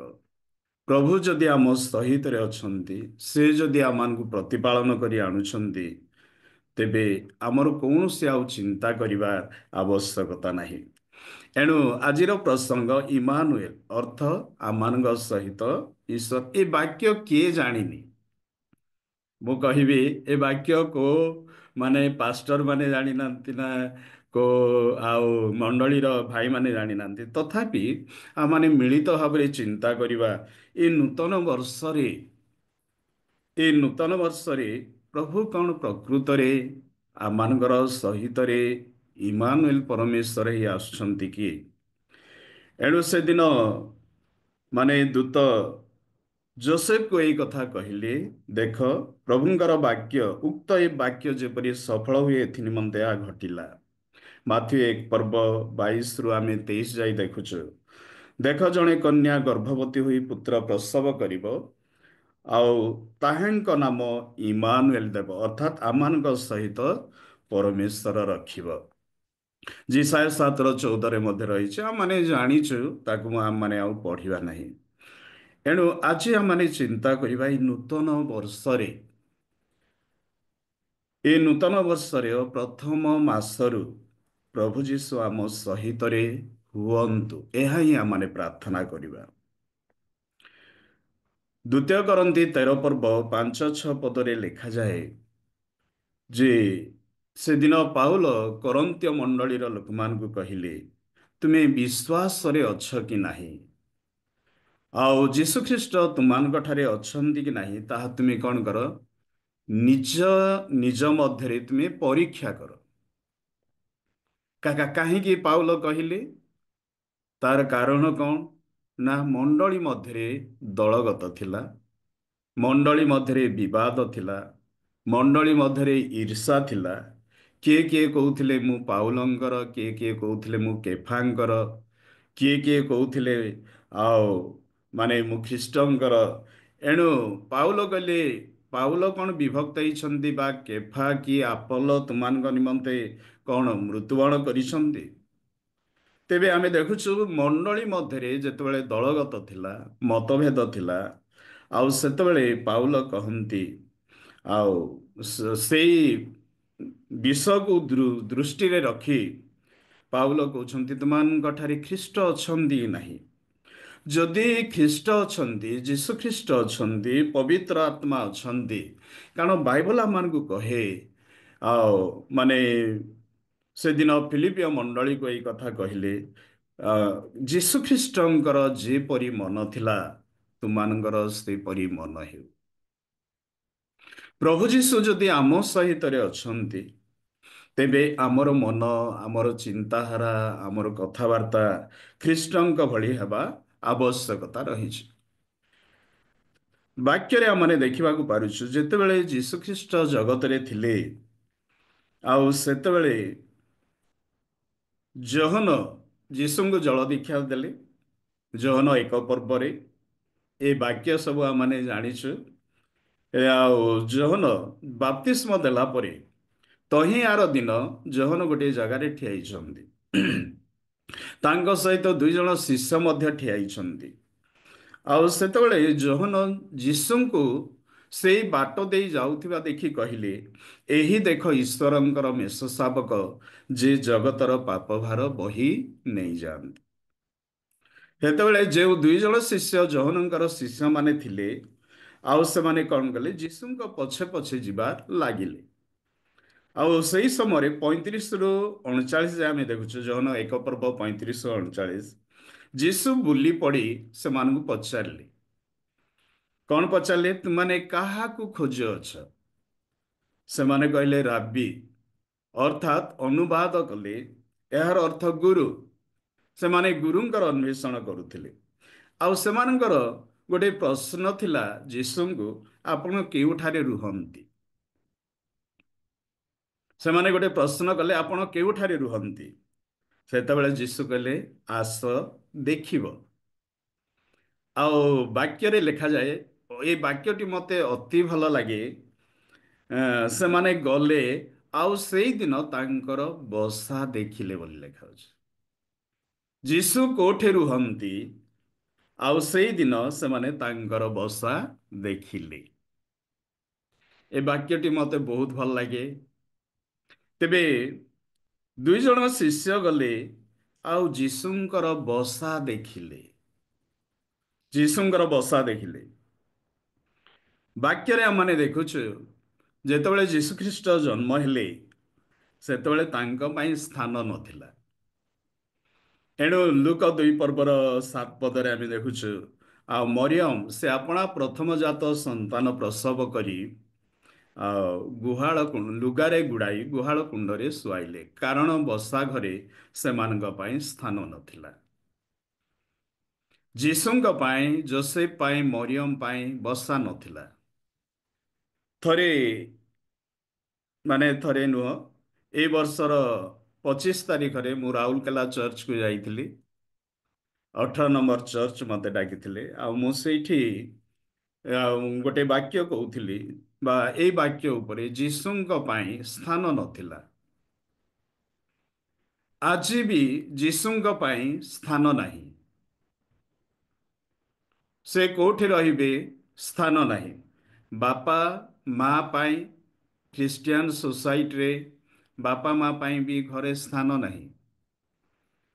ଗୋଟେ ପରିବାର କଥା କହୁଥିଲି। ଥରେ ଗୋଟେ ପରିବାର ମଧ୍ୟରେ 2 ଭାଇ ଥିଲେ, ଆଉ 2 ଭାଇ ମଧ୍ୟରୁ ବଡ଼ ଭାଇ ଟିକେ ତାଙ୍କର ପଇସା ପତ୍ର ହେଲା, ଏଇ ସୁନ୍ଦରଗଡ଼ କଥା କହୁଛି, ଆମ ଚର୍ଚ୍ଚର ନୁହଁ, ଅଲଗା ଚର୍ଚ୍ଚର କଥା କହୁଛି। ଆଉ ବଡ଼ ଭାଇ ଯେତେବେଳେ ତାଙ୍କର ଘରକୁ ତିଆରି କରିବା ପାଇଁ ତାଙ୍କର ଘର ଭାଙ୍ଗିଦେଲେ, ସେତେବେଳେ ଆଉ ବାପା ମା ସାନ ପୁଅକୁ କହିଲେ, ସାନ ପୁଅର ପରିବାର ସେମାନେ ମଧ୍ୟ ଅଲଗା ରହନ୍ତି, ଆଉ ସେମାନେ କହିଲେ ଆମେ ତମ ଘରକୁ ଆସିବୁ ଆଉ ତମ ଘରେ ରହିବୁ। ସେତେବେଳେ ସାନ ପୁଅ ଘରେ କହିଲେ, ସେମାନେ କ୍ୱାର୍ଟରରେ ରହୁଛନ୍ତି, ବଢ଼ିଆ ଅଛନ୍ତି, ଚାକିରି କରୁଛନ୍ତି।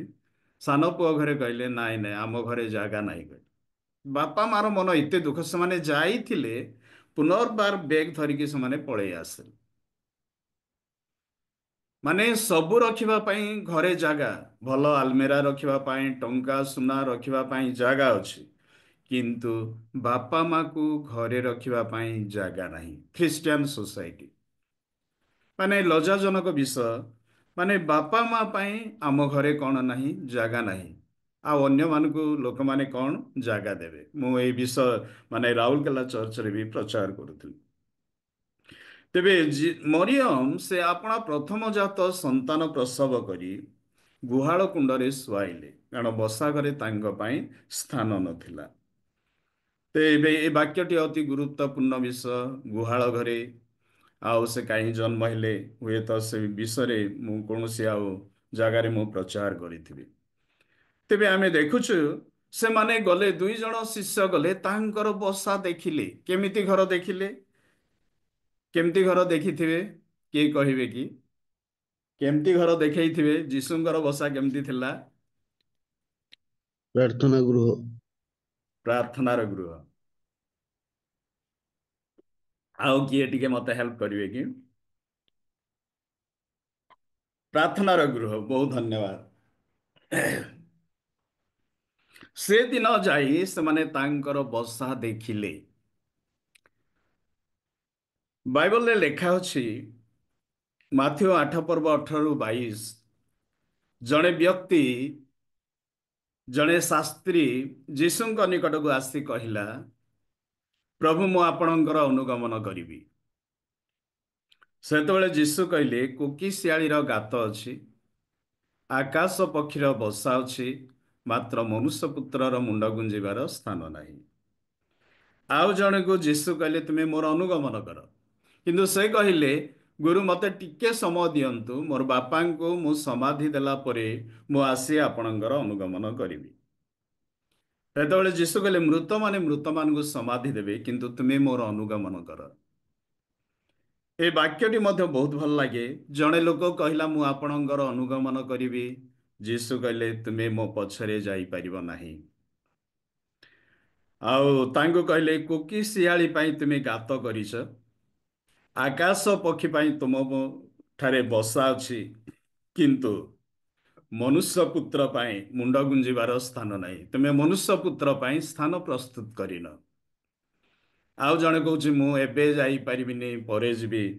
ସେତେବେଳେ ଯୀଶୁ କହିଲେ, ତୁମେ ମୋର ଅନୁଗମନ କର। ଜଣେ ଯିବି କହୁଛି, ପ୍ରଭୁ ମନା କରୁଛନ୍ତି।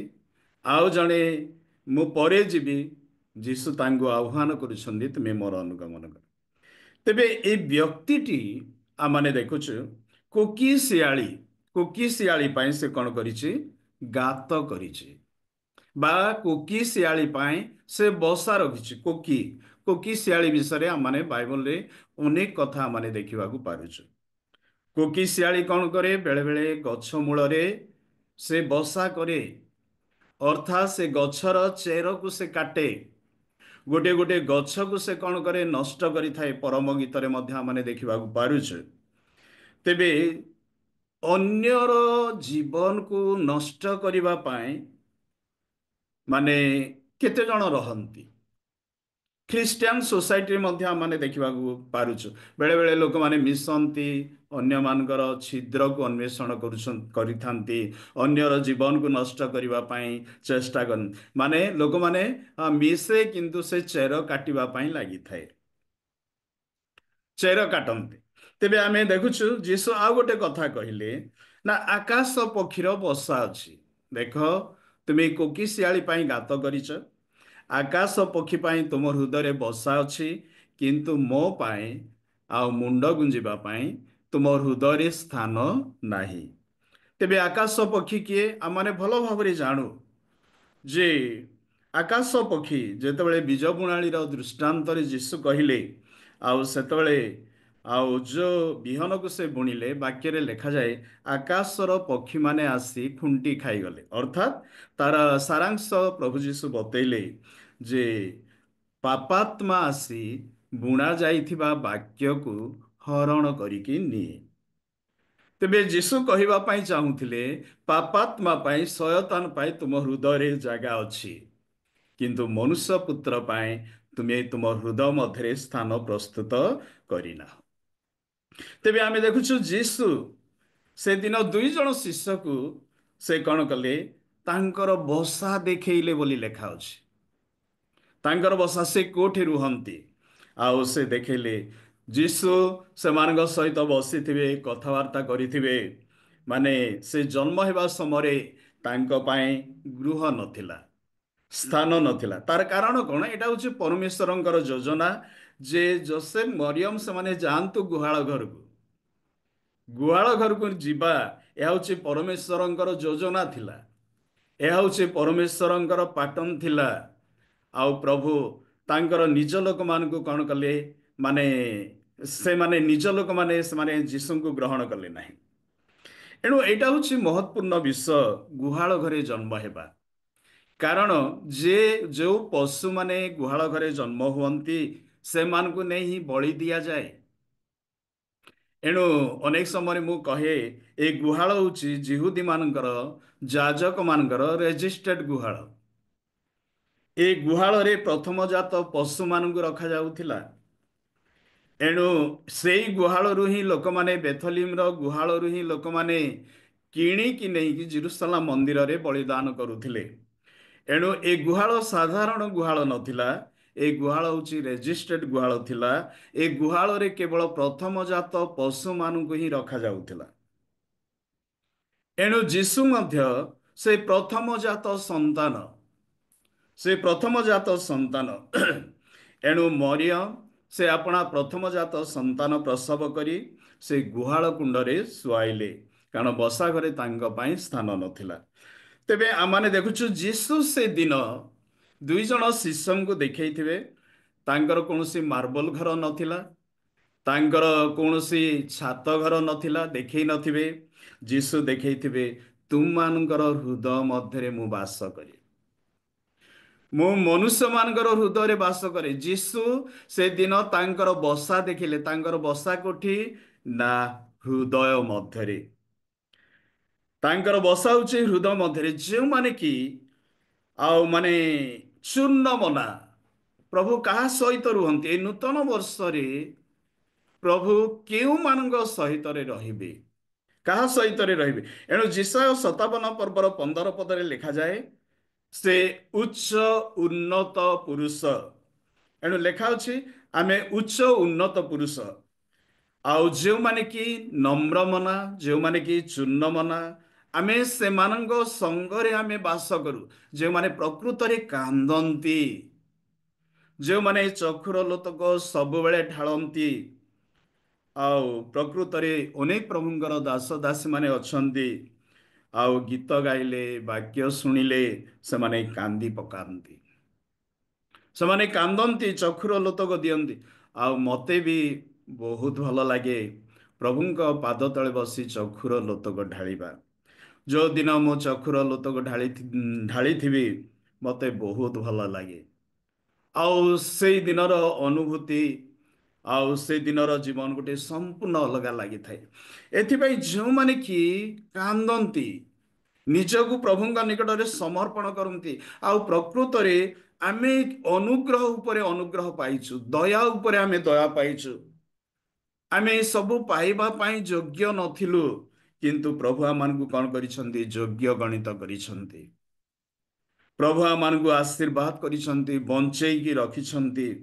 ଆମେ ପ୍ରତ୍ୟେକ ଦିନ ଆମର ଏଇ ସୁନ୍ଦରଗଡ଼ରେ ମାନେ ଆକ୍ସିଡେଣ୍ଟରେ ମରିବା କଥା ଆମେ ଶୁଣୁଛୁ। ଅଳ୍ପ 20 ତାରିଖରେ ଆଉ ଆମ ଚର୍ଚ୍ଚର ଜଣେ ୟଙ୍ଗ ପିଲା ସେ ଚାଲିଗଲେ। ଆମ ମଣ୍ଡଳୀର ସମସ୍ତଙ୍କର ମନ ମାନେ ଦୁଃଖ। ମାନେ ପ୍ରତ୍ୟେକ ଦିନ ଆମେ ଶୁଣୁଛୁ ଯେ ମାନେ ମୃତ୍ୟୁବରଣ କରିବା କଥା। ମୃତ୍ୟୁର ଖବର ହିଁ ଆମେ ଶୁଣୁଛୁ, ମୃତ୍ୟୁର ସମ୍ବାଦ ଶୁଣୁଛୁ, କିନ୍ତୁ ପ୍ରଭୁ ଆମମାନଙ୍କୁ ବଞ୍ଚେଇ ରଖିଛନ୍ତି। ଏଣୁ ଆମେ ପ୍ରଭୁଙ୍କ ନିକଟରେ ନିଜକୁ ଏ ନୂତନ ବର୍ଷର ଆରମ୍ଭରୁ ପ୍ରଭୁଙ୍କ ସହିତରେ ଆମେ ଯେପରି ହେବା, ପ୍ରଭୁ ଯେପରି ଆମ ସହିତରେ ହେବେ, ପବିତ୍ର ଆତ୍ମା ଯେପରି ଆମ ସହିତରେ ହେବେ, ଏଥିପାଇଁ ପ୍ରଭୁ କାହା ସହିତରେ ହୁଅନ୍ତି? ଯେଉଁମାନେ କି ଚୂର୍ଣ୍ଣ ମନା। ଏଣୁ ଗୀତ ସଂହିତାରେ ଲେଖାଯାଏ, এই ପଦପର୍ବ କହିବିନି, ସେ ଭଗ୍ନାନ୍ତ କରଣ ମାନଙ୍କର ନିକଟବର୍ତ୍ତୀ ଅଟନ୍ତି, ସେ ଚୂର୍ଣ୍ଣ ମନାମାନଙ୍କୁ ତ୍ରାଣ କରନ୍ତି। ଯେତେବେଳେ ଜଣେ ବ୍ୟକ୍ତି କାନ୍ଦେ, ନିଜକୁ ପ୍ରଭୁଙ୍କ ନିକଟରେ ସମର୍ପଣ କରେ, ସେ ଅଦ୍ୱିତୀୟ ପୁତ୍ର ଲାଗି ଶୋକତୁଲ୍ୟ କ୍ରନ୍ଦନ କରେ, ଆଉ ସେତେବେଳେ ପ୍ରଭୁ ତା ନିକଟକୁ ଆସନ୍ତି ଆଉ କହନ୍ତି, ପୁଅରେ ତୋର କ'ଣ ହେଇଛି? ପ୍ରଭୁ କ'ଣ ଜାଣନ୍ତି ନାହିଁ? ଜାଣନ୍ତି। ଆଉ ସେ ଆମ ପାଖକୁ ଆସନ୍ତି, ଆମ ପିଠିରେ ସେ ଆଉଁସି ଦିଅନ୍ତି। ତେବେ ଆମେ ଦେଖୁଛୁ ଯେ ଅନେକ ସମୟରେ ଲୋକମାନେ ଜଗତର କାମ ପାଇଁ, ଶୟତାନ ପାଇଁ ନିଜର ହୃଦୟ ମଧ୍ୟରେ ସ୍ଥାନ ଦିଅନ୍ତି, ଶୟତାନ ପାଇଁ ସ୍ଥାନ ଦିଅନ୍ତି, କିନ୍ତୁ ପ୍ରଭୁଙ୍କ ପାଇଁ ସ୍ଥାନ ଦିଅନ୍ତି ନାହିଁ, ପ୍ରଭୁଙ୍କୁ ନିଜ ହୃଦୟ ମଧ୍ୟରେ ରଖନ୍ତି ନାହିଁ। ଆମେ ଲାଦିକିଆ ମଣ୍ଡଳୀର କଥା ମାନେ ଜାଣୁ, ପ୍ରକାଶିତ 3:20ରେ ଲେଖାଯାଏ, ଆଉ ପ୍ରଭୁ ଯୀଶୁ ଲାଦିକିଆ ମଣ୍ଡଳୀର ଲୋକମାନଙ୍କୁ ଏଇ କଥା କହୁଛନ୍ତି, ଦେଖ ଆମେ ଦ୍ୱାର ନିକଟରେ ଠିଆ ହୋଇ ଆଘାତ କରୁଅଛୁ, ଯେ ଆମର ସ୍ୱର ଶୁଣି ଦ୍ୱାର ଫିଟେଇ ଦେବ, ଆମେ ତା ମଧ୍ୟରେ ପ୍ରବେଶ କରିବୁ, ସେ ଆମ ନିକଟକୁ ଆସିବ, ଆମେ ତା ସହିତ ଭୋଜନ କରିବୁ ଏବଂ ସେ ଆମ ସହିତ ଭୋଜନ କରିବ। ଏଣୁ ଯୀଶୁଙ୍କୁ ଲୋକମାନେ କ'ଣ କରିଛନ୍ତି?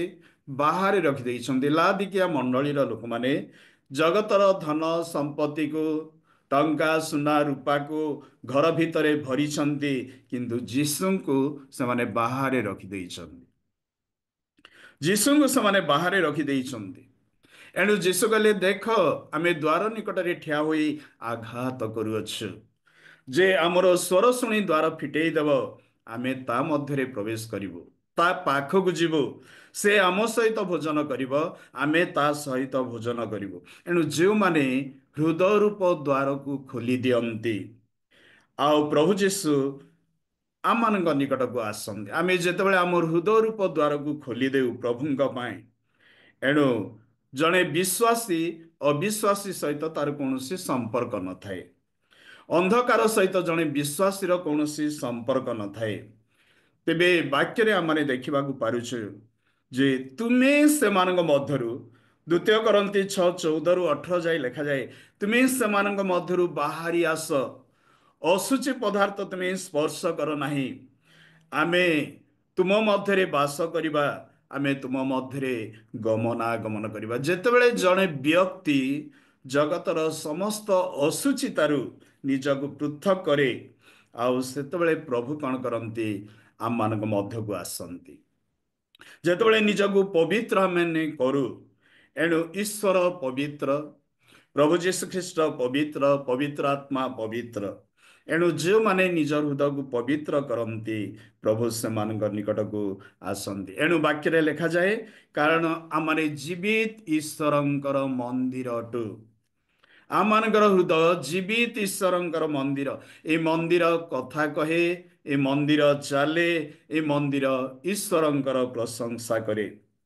ଏଣୁ ପରମେଶ୍ୱର ଆଉ ଆମମାନଙ୍କର ହୃଦୟକୁ ଜୀବିତ ମନ୍ଦିର କରିବା ପାଇଁ ଚାହାନ୍ତି। ଏଣୁ ଗୀତ ସଂହିତା 22:3ରେ ଲେଖାଯାଏ, ହେ ମୋହର ରାଜନ, ହେ ମୋହର ପ୍ରଶଂସା ନିବାସିନ ପରମେଶ୍ୱର, ତୁମେ ଧନ୍ୟ।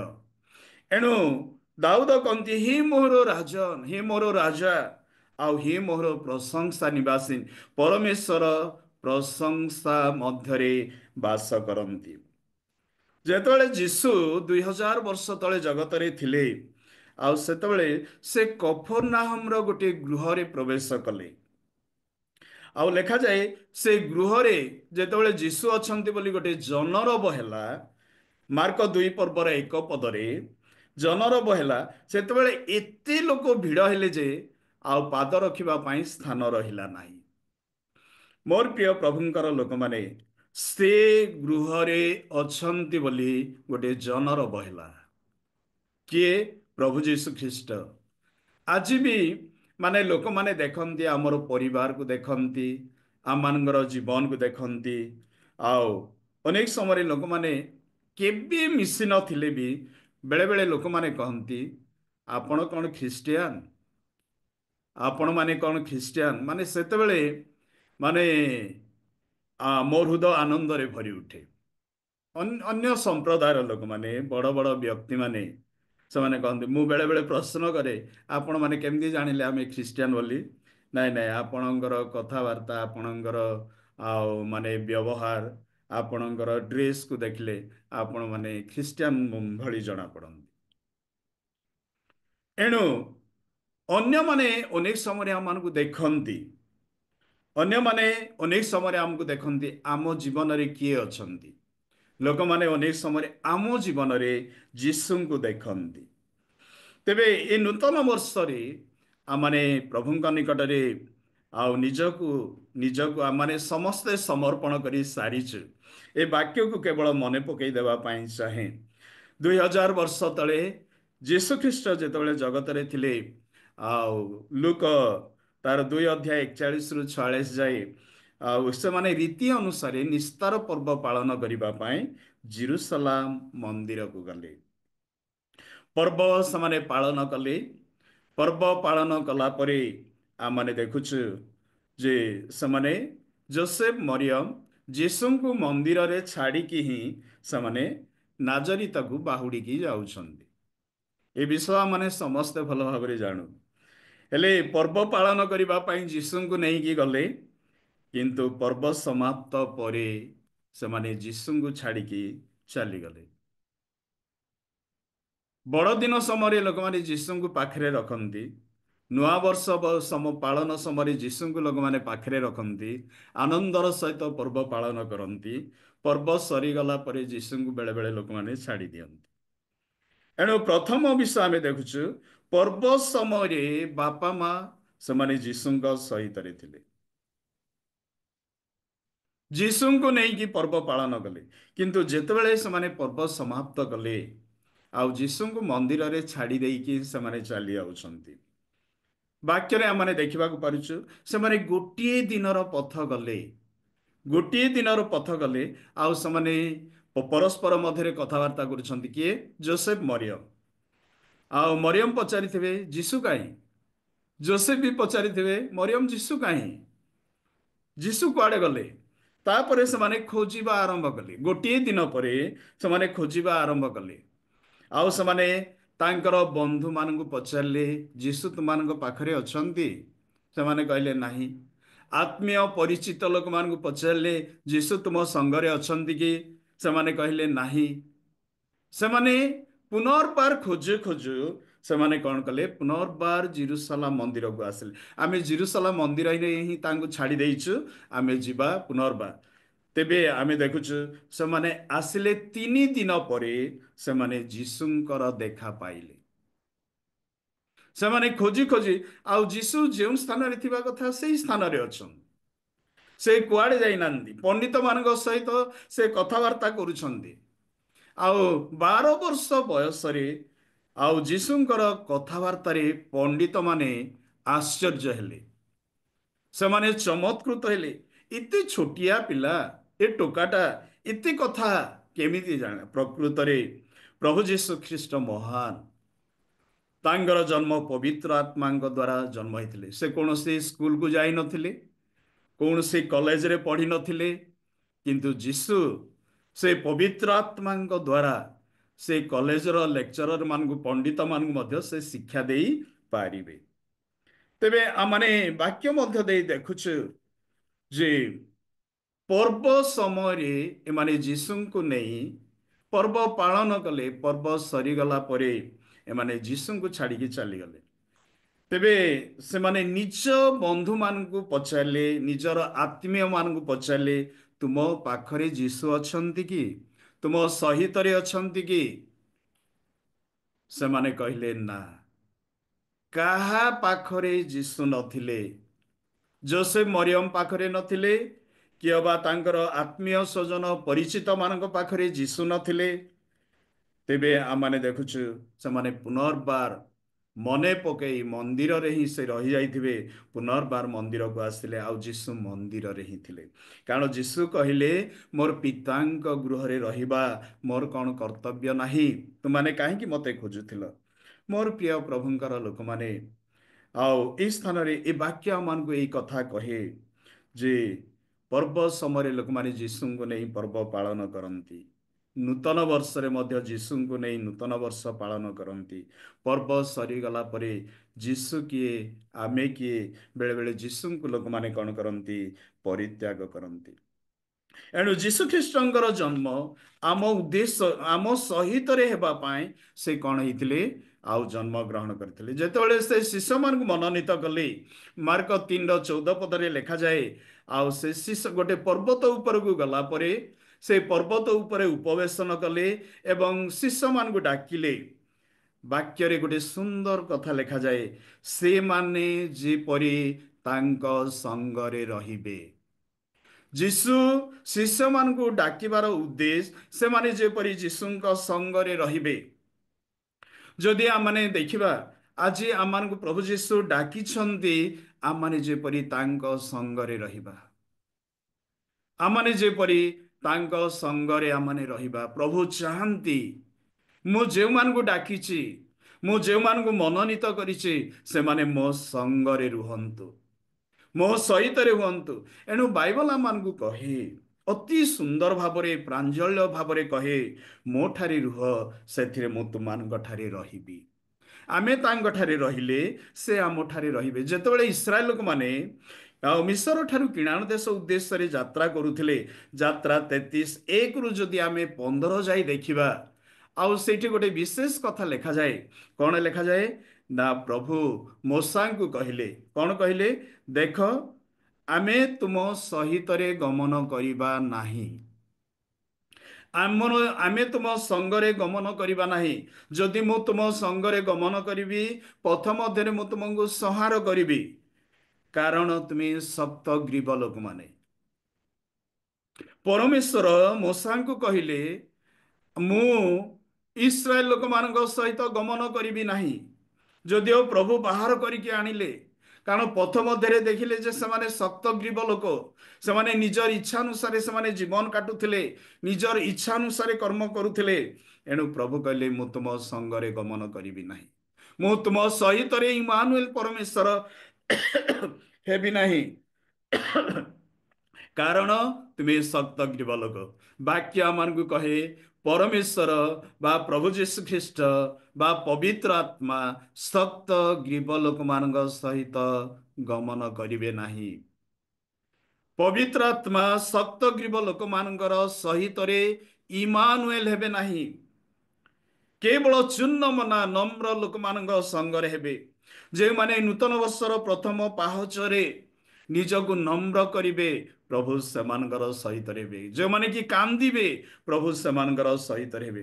ମୋଶା ପ୍ରଭୁଙ୍କୁ କହିଲେ, କ'ଣ କହିଲେ? ପ୍ରଭୁ, ତୁମର ଶ୍ରୀମୁଖ ଯଦି ଆମ ସହିତରେ ନଥିବ, 33:15 ଲେଖାଯାଏ, ଯାତ୍ରା 33:15 ମୋଶା ପ୍ରଭୁଙ୍କୁ କହୁଛନ୍ତି, ତୁମର ଶ୍ରୀମୁଖ ଯଦି ଆମ ସଙ୍ଗରେ ଗମନ କରିବ ନାହିଁ, ତେବେ ଏ ସ୍ଥାନରୁ ତୁମେ ଆମମାନଙ୍କୁ ନେଇଯାଅ ନାହିଁ। ମୋଶାଙ୍କର ପ୍ରାର୍ଥନା ଏତେ ସୁନ୍ଦର ପ୍ରାର୍ଥନା ଥିଲା, ପ୍ରଭୁ ତୁମର ଶ୍ରୀମୁଖ, ତୁମର ଉପସ୍ଥିତି, ତୁମର ସାନ୍ନିଧ୍ୟ ଯଦି ଆମ ସହିତରେ ଗମନ କରିବ ନାହିଁ, ପ୍ରଭୁ ଏ ନୂତନ ବର୍ଷର ଜାନୁଆରୀ ମାସରୁ ତୁମେ ଆମକୁ କୌଣସି ପ୍ରକାର ସ୍ଥାନରୁ ନିଅ ନାହିଁ, ତୁମର ଶ୍ରୀମୁଖ ଆମ ସମ୍ମୁଖରେ ଗମନ କର। ମୋଶା ଯେଉଁଭଳି ପ୍ରାର୍ଥନା କଲେ, ଆମମାନଙ୍କର ପ୍ରାର୍ଥନା ସେଇଭଳି ହେବା ଆବଶ୍ୟକତା ରହିଛି। ଏଣୁ ଉପାସନା ଗୀତରେ ଲେଖାଯାଏ, ତବ ଶ୍ରୀ ଛାମୁ ମୋହର, ଅଗ୍ରେ ନହିଲେ ବାହାର, ନ ଯିବି କୌଣସି ସ୍ଥାନେ ସାହସୀ ହୋଇ। ଯୀଶୁ ତବ ଶ୍ରୀ ମହିମା ପ୍ରକାଶ ମୁହିଁ କରିବା ପାଇଁ। ଗୀତ ରଚକ ଏହି କଥା ପ୍ରକାଶ କରନ୍ତି, ତବ ଶ୍ରୀ ଛାମୁ ମୋହର, ଅଗ୍ରେ ନହିଲେ ବାହାର। ପ୍ରଭୁଙ୍କର ଶ୍ରୀ ଛାମୁ ଆମ ସହିତରେ ଯଦି ହେବନି, ସେ ଯଦି ଆମ ସହିତରେ ହେବନି, ପ୍ରଭୁ ମୋତେ ତୁମେ ନେଇଯାଅ ନାହିଁ। ଆମେ କୌଣସି କର୍ମ କରିବା ପାଇଁ ଅଗ୍ରସର ହେବା ନାହିଁ। ଦାଉଦଙ୍କର ଜୀବନରେ ଆମେ ଦେଖୁଛୁ, ସେ ଯାହା କରୁଥିଲେ, ଦାଉଦ ଯାହା କରୁଥିଲେ ସେ ପ୍ରଭୁଙ୍କୁ କହୁଥିଲେ, ପ୍ରଭୁ ମୁଁ ଏଇ କାମ କରିବି କି? ଏ କାମ କରିବା ଦ୍ୱାରା ମୁଁ ସକ୍ସେସଫୁଲ ହେଇପାରିବି କି? ତେବେ ଆମେ ଦେଖୁଛୁ ପ୍ରଭୁ କହିଲେ ତୁମେ ଯାଅ, ତୁମେ କର। ଆଉ ସେତେବେଳେ ଦାଉଦ କରୁଥିଲେ। ଆଉ ଆଦି ପୁସ୍ତକ 39:2 ଆମେ ଦେଖୁଛୁ, ଯୋସେଫ ଯଦିଓ ବିକା ଗଲେ, ମିଶର ଦେଶକୁ ନିଆଗଲେ, କାରଣ ସଦାପ୍ରଭୁ ତାଙ୍କର ସହବର୍ତ୍ତୀ ଥିଲେ, ଏଣୁ ସେ ଭାଗ୍ୟବାନ ହେଲେ ବୋଲି ଲେଖାଯାଏ। ପ୍ରଭୁ ତାଙ୍କ ସହିତରେ ହେଲେ, ଏଣୁ ସେ ଭାଗ୍ୟବାନ ହେଲେ। ପ୍ରଭୁ ଯଦି ଯୋସେଫ ଭଳି ଆମ ସହିତରେ ହେବେ, ଆମେ ଭାଗ୍ୟବାନ ହେବା। ଯୋସେଫକୁ ବନ୍ଦୀ ଘରକୁ ନେଲେ, କାରାଗାରରେ ରଖିଲେ, ସେଇଠି ବି ପ୍ରଭୁ ତାଙ୍କୁ ଅନୁଗ୍ରହ କଲେ। ଶେଷରେ ଆମେ ଦେଖୁଛୁ ଯୋସେଫ ମିଶର ଦେଶର 30 ବର୍ଷ ବୟସରେ ସେ ପ୍ରଧାନମନ୍ତ୍ରୀ ହେଇପାରିଲେ, କାରଣ ପ୍ରଭୁ ତାଙ୍କ ସହିତରେ ଥିଲେ। ତାଙ୍କ ସହିତରେ ଥିବାରୁ ସେ ବଡ଼। ଆଉ ପ୍ରଥମ ବିଷୟ ହେଲା ପ୍ରଭୁ ଯୋସେଫ ସହିତରେ ଥିଲେ। ଦ୍ୱିତୀୟ ବିଷୟ, ଏଣୁ ସେ ଭାଗ୍ୟବାନ ହେଲେ। ତୃତୀୟ ବିଷୟ ହେଲା ସେ ବଡ଼ ଲୋକର ଗୃହରେ ବାସ କଲେ। ଚତୁର୍ଥ ବିଷୟ ଆମେ ଦେଖୁଛୁ ତାଙ୍କର ସବୁ କାର୍ଯ୍ୟରେ ପ୍ରଭୁ ତାଙ୍କର ପ୍ରତ୍ୟେକଟି କାର୍ଯ୍ୟକୁ କ'ଣ କଲେ? ସିଦ୍ଧ କଲେ। ପଞ୍ଚମ ବିଷୟ, ସେ ମିଶର ଦେଶର ପ୍ରଧାନମନ୍ତ୍ରୀ ହେଇପାରିଲେ। ପ୍ରଭୁ ଯେଉଁମାନଙ୍କର ସହିତରେ ହୁଅନ୍ତି, ପ୍ରଭୁ ସେମାନଙ୍କୁ କ'ଣ କରନ୍ତି? ଭାଗ୍ୟବାନ କରନ୍ତି। ପ୍ରଭୁ ସେମାନଙ୍କର ପ୍ରତ୍ୟେକଟି କାର୍ଯ୍ୟରେ ସିଦ୍ଧ କରନ୍ତି। ସେମାନେ କେବେ ଘାବରେଇବେନି। ଆମେ ମୃତ୍ୟୁର ଉପତ୍ୟକା ଦେଇ ଗମନ କଲେ ବି, ଗୀତ ସଂହିତା 23ରେ ଲେଖାଯାଏ, ସଦା ପ୍ରଭୁ ମୋର ସହବର୍ତ୍ତୀ। ମୁଁ ମୃତ୍ୟୁର ଉପତ୍ୟକା ଦେଇ ଗମନ କଲେ ହେଁ ମୁଁ ଭୟ କରିବି ନାହିଁ, କାରଣ ପ୍ରଭୁ ମୋର ସହବର୍ତ୍ତୀ। ଏଣୁ ଆମେ ପ୍ରଭୁଙ୍କ ନିକଟରେ ଏଇ ପ୍ରାର୍ଥନା କରୁ। ଏଇ ନୂତନ ବର୍ଷର ପ୍ରଥମ ମାସରୁ ପ୍ରଭୁଙ୍କ ନିକଟରେ ଆମର ଏଇ ପ୍ରାର୍ଥନା ହଉ, ପ୍ରଭୁ ତୁମେ ଆମ ସହିତରେ ହୁଅ। ତୁମେ ଆମ ସହିତରେ ଇମାନୁଏଲ ପରମେଶ୍ୱର ହୁଅ। ପବିତ୍ର ଆତ୍ମା ତୁମେ ଆମ ସହିତରେ ଇମାନୁଏଲ ପରମେଶ୍ୱର ହୁଅ। ଏଣୁ ମୋଶାଙ୍କ ଭଳି ଆମେ ପ୍ରଭୁଙ୍କ ନିକଟରେ ପ୍ରାର୍ଥନା କରିବା, କାରଣ ପ୍ରଭୁ ମୋଶାଙ୍କୁ କହିଲେ, ଦେଖ ଆମେ ତୁମ ସହିତରେ ଗମନ କରିବା ନାହିଁ, କାରଣ ତୁମେ ଶକ୍ତଗ୍ରୀବ ଲୋକ। ଶକ୍ତଗ୍ରୀବ ଲୋକମାନଙ୍କ ସହିତ ପ୍ରଭୁ କେବେ ଗମନ କରନ୍ତି ନାହିଁ। ଗର୍ବୀମାନଙ୍କ ସହିତ ପ୍ରଭୁ କେବେ ଗମନ କରନ୍ତି ନାହିଁ। କିନ୍ତୁ ମୋଶା ପ୍ରଭୁଙ୍କ ନିକଟରେ ପ୍ରାର୍ଥନା କଲେ, ତୁମର ଶ୍ରୀମୁଖ ଯଦି ଆମ ସହିତରେ ଗମନ କରିବ ନାହିଁ, ପ୍ରଭୁ ଏ ସ୍ଥାନରୁ ତୁମେ ନେଇଯାଅ ନାହିଁ। ଏଣୁ ଆମେ ପ୍ରଭୁଙ୍କ ନିକଟରେ ଏଇ ପ୍ରାର୍ଥନା କରୁ, ତୁମର ଶ୍ରୀମୁଖ ଏ ନୂତନ ବର୍ଷର ଆରମ୍ଭରୁ ଶେଷ ଯାଏ ଆମ ସହିତରେ ଗମନ କରୁ। ଏଣୁ ପ୍ରଭୁ ଯୀଶୁ ଏକ ଉଦ୍ଦେଶ୍ୟ ନେଇ ଆସିଥିଲେ, ଆମ ସହିତ ଇମାନୁଏଲ ପରମେଶ୍ୱର ହେବା ପାଇଁ। ଯୀଶୁ ଆମମାନଙ୍କୁ ମନୋନୀତ କଲେ, ଶିଷ୍ୟମାନଙ୍କୁ ମନୋନୀତ କଲେ, ଶିଷ୍ୟମାନେ ଯେପରି ତାଙ୍କ ସଙ୍ଗରେ ରହିବେ। ଏଣୁ ଯୀଶୁ କହିଲେ, ମୋ ଠାରେ ରୁହ, ସେଥିରେ ମୁଁ ତୁମମାନଙ୍କ ଠାରେ ରହିବି। ପ୍ରଭୁ ଆମମାନଙ୍କୁ ଅନୁଗ୍ରହ କରନ୍ତୁ, ଏହି ନୂତନ ବର୍ଷରେ ଆମମାନେ ଯେପରି ତାଙ୍କ ସହିତରେ ରହିବା ଏବଂ ସେ ଆମ ସହିତରେ ରୁହନ୍ତୁ। ପ୍ରଭୁ ଏହି ସମସ୍ତ ବାକ୍ୟ ଉପରେ ଆଶୀର୍ବାଦ କରନ୍ତୁ। ଆମମାନେ ଯେତେ ଜଣ ଏହି ସ୍ଥାନରେ ଅଛୁ, ପ୍ରଭୁ ପ୍ରତ୍ୟେକଙ୍କୁ ବହୁଳ ଭାବରେ ଆଶୀର୍ବାଦ କରନ୍ତୁ। ଏ ନୂତନ ବର୍ଷଟି ଆମ ସମସ୍ତଙ୍କ ନିମନ୍ତେ ମଙ୍ଗଳମୟ ହେଉ, ଆଶୀର୍ବାଦ ଯୁକ୍ତ ହେଉ। ପ୍ରଭୁ ଆମ ସମସ୍ତଙ୍କୁ ନୂଆ ନୂଆ ଆଶୀର୍ବାଦରେ ଭରି ଦିଅନ୍ତୁ। ପ୍ରଭୁ ସମସ୍ତଙ୍କୁ ଆଶୀର୍ବାଦ କରନ୍ତୁ। ପିଟର ଭାଇଙ୍କୁ ପୁନର୍ବାର ଧନ୍ୟବାଦ ଦିଏ ଯେ ଏହି ସୁନ୍ଦର ସୁଯୋଗ ଦେଇଥିବାରୁ। ପ୍ରଭୁ ତାଙ୍କୁ ତାଙ୍କର ସେବା କାର୍ଯ୍ୟକୁ ଆଶୀର୍ବାଦ କରନ୍ତୁ। ଓଭର ଟୁ ପରିଛା ଭାଇ, ଅଛନ୍ତି କି ନାହିଁ?